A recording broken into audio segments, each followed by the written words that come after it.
اعوذ باللہ من الشیطان الرجیم بسم اللہ الرحمن الرحیم ان نقول الا اعتراک بعض آلہتنا بسوء قال انی اشہد اللہ واشہدوا انی بریء مما تشرکون من دونہ فکیدونی جمیعا ثم لا تنظرون انی توکلت علی اللہ ربی وربکم ما من دابۃ الا هو آخذ بناصیتها ان ربی علی صراط مستقیم۔ سورہ ہود کی 54، 55، 56، 57 نمبر کی آیات آپ کے سامنے پڑھی گئی ہے۔ کل آپ کے سامنے بیان کیا گیا تھا کہ حضرت ہود علیہ السلام نے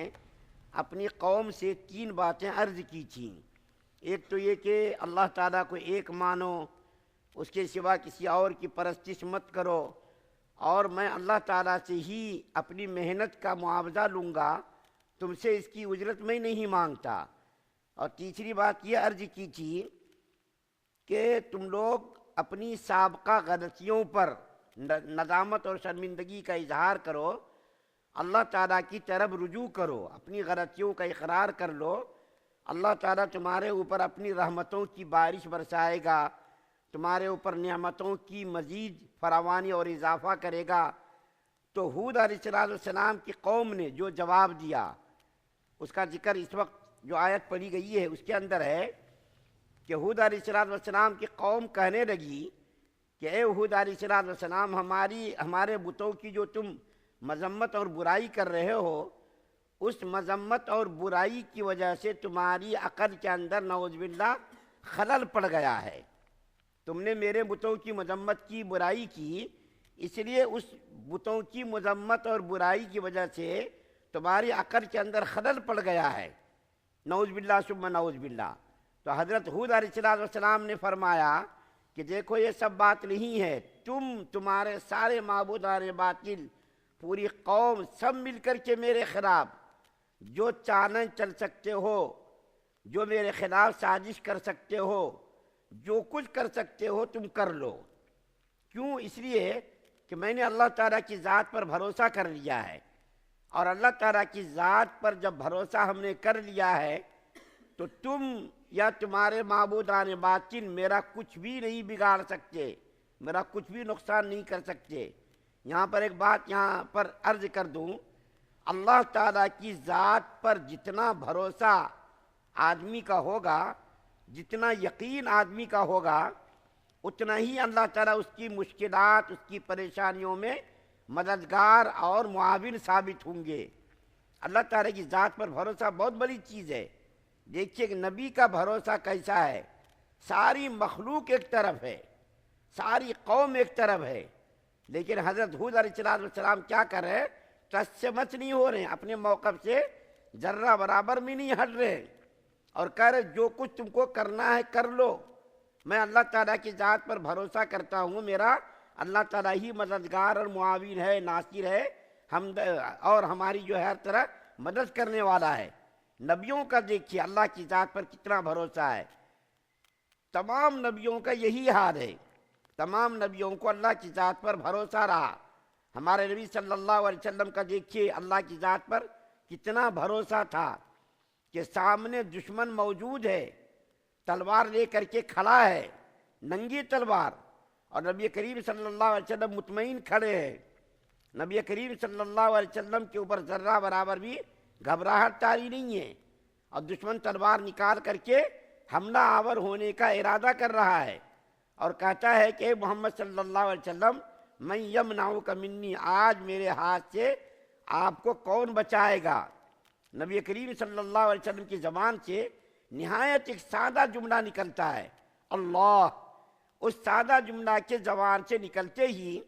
دشمن کے بدن پر کپکپی طاری ہو جاتی ہے، لرزہ طاری ہو جاتا ہے، اور اس کے ہاتھ سے تلوار گر جاتی ہے، اور نبی کریم صلی اللہ علیہ وسلم اس کو اٹھا کر پھر ان سے پوچھتے ہیں اب بتاؤ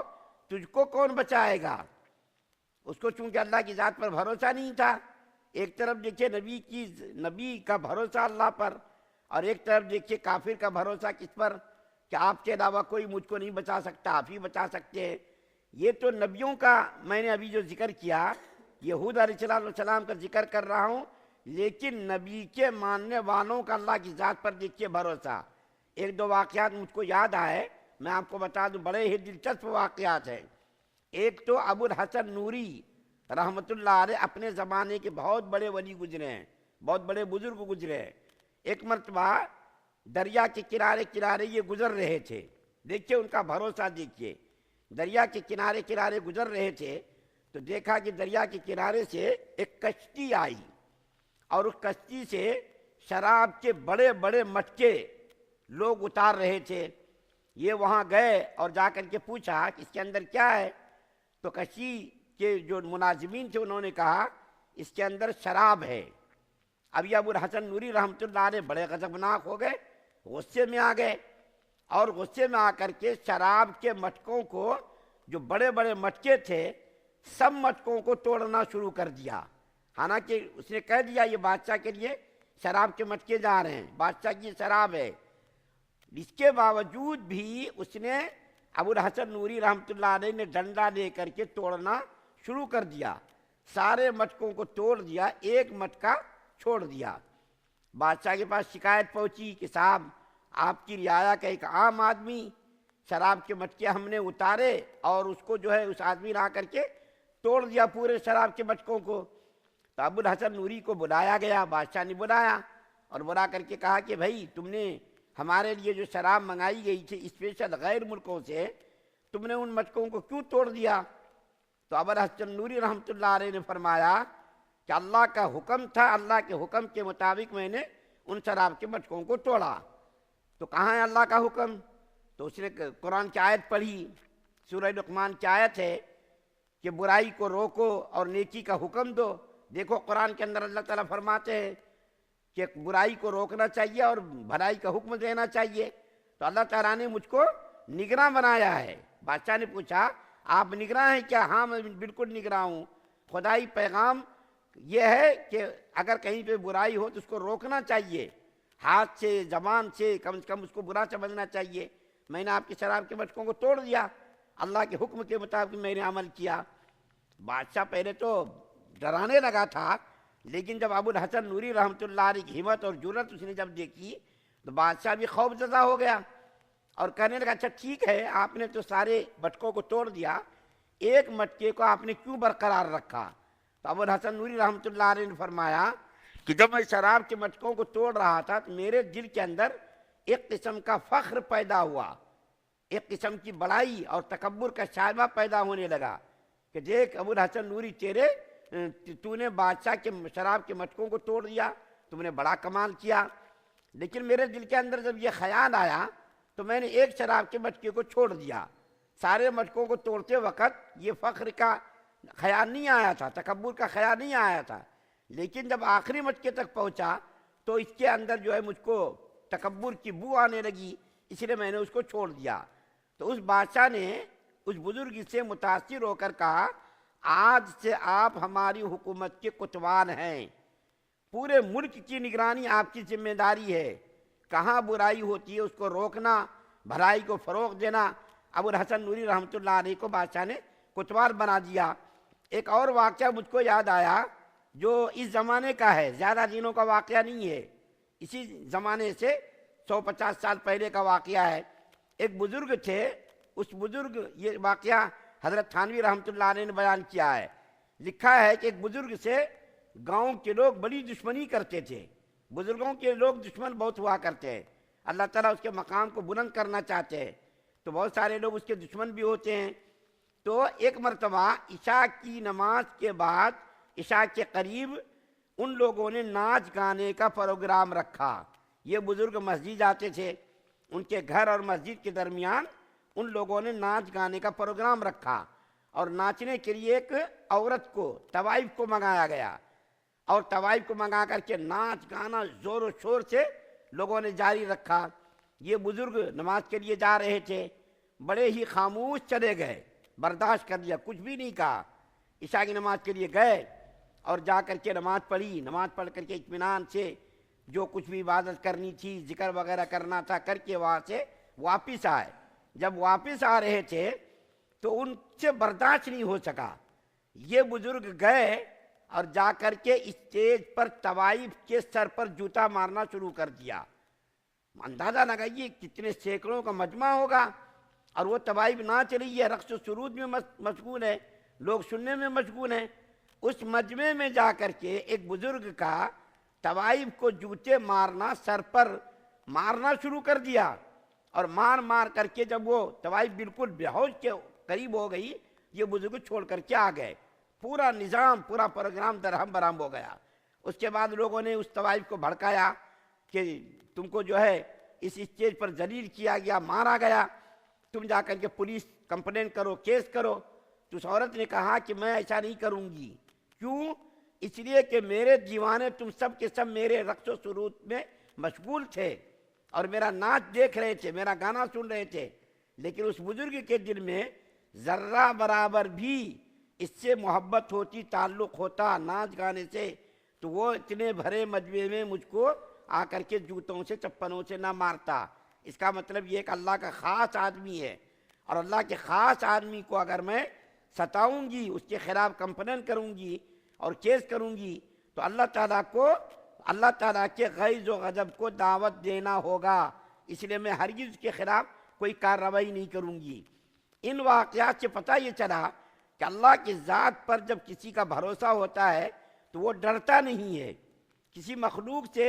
اس کو ڈر محسوس نہیں ہوتا، وہ صرف اللہ کی ذات پر بھروسہ کرتا۔ وہ سوچتا ہے جو کچھ بھی ہوگا اس کے حکم سے ہوگا، اگر اس نے میرے مقدر میں لکھ دیا ہوگا نقصان پہنچانا، نقصان ہوگا، اور اگر اس نے نقصان پہنچانا نہیں لکھا ہوگا، ساری کائنات، ساری مخلوق میرے خلاف ہو جائے، میرا بار بیکا بھی نہیں ہو سکتا۔ حضرت ہود علیہ السلام بھی کہہ رہے کہ وہ لوگ جب کہہ رہے تھے کہ ہمارے معبودان باطل کی وجہ سے، برائی کی وجہ سے تمہارے دماغ کے اندر خلل آ گیا ہے، تو حضرت ہود علیہ السلام نے بھی یہی کہا تمہارا جو جی چاہے کر لو، میں ڈرنے والا نہیں،